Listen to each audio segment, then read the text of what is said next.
Welcome to another episode of Nimsoli Explains. This week, I'm going to give an overview of some updates Roll20 recently made to their settings menu. But before we get started, can I just ask you to like the video and leave me a comment this week?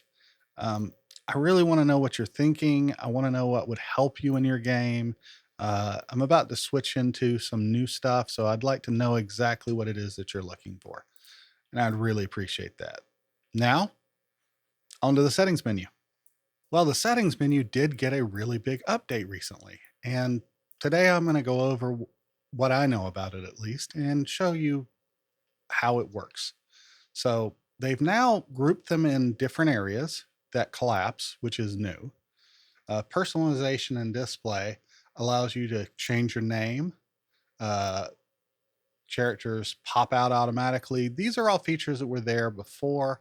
Automatically sort token actions. I'm sorry, alphabetically sort token marker positions. You can put them at the top, bottom, left, or right. You can control the color of the bars, the deck size. Under macros, you can create a deck of cards for your game for handouts and things like that, or even playing poker. So you can control the size of the deck there. Under graphics, there's this thing that says enable animated graphics. They recommend that you leave that on unless you're experiencing some performance issue. I assume that's for tokens and maps that play animated loops, but they don't really go into much detail about that. Audio and video is very important. You can have your chat tab here, either RTC or none. And then video display, I usually leave it at names, but you can have it for regular, small, or large. That's where they've moved that, and that took me a while to find. Text chat options, these are all the normal stuff that you had before. Dice options, I do think that they gave the new one to clear current chat log here, though. That used to be only available on the homepage.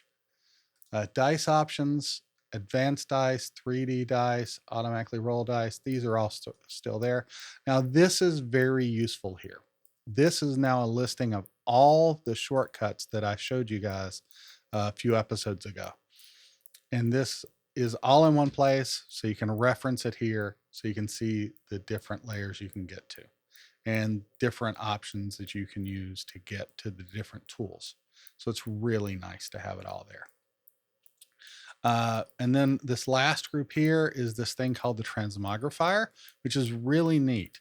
This allows you to move things between one game and another. So you can pick a different game, and then you can move different characters or other things like that from one game to another. This is very helpful. I recently ran a game where I had to spin up a new game for a expedition into the Feywild, where the party would spend a few weeks exploring that. Real time, not game time. Game time, it was only a matter of hours. So this is very useful for doing that. I had to use the character vault to transfer the characters. This would have been very helpful in moving things back and forth. And then down at the bottom, rejoin as player is right here, and exit game. These used to be nearer to the top. Anyway, that's all the new features in the settings menu. I hope that helps you out. Well, we've seen now what Roll20 has in store for us with the new settings menu. I hope that'll be helpful for you in your game coming up or with someone else.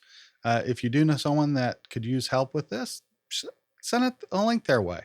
I would really appreciate it, and I'm sure they would too. Until next time, happy gaming.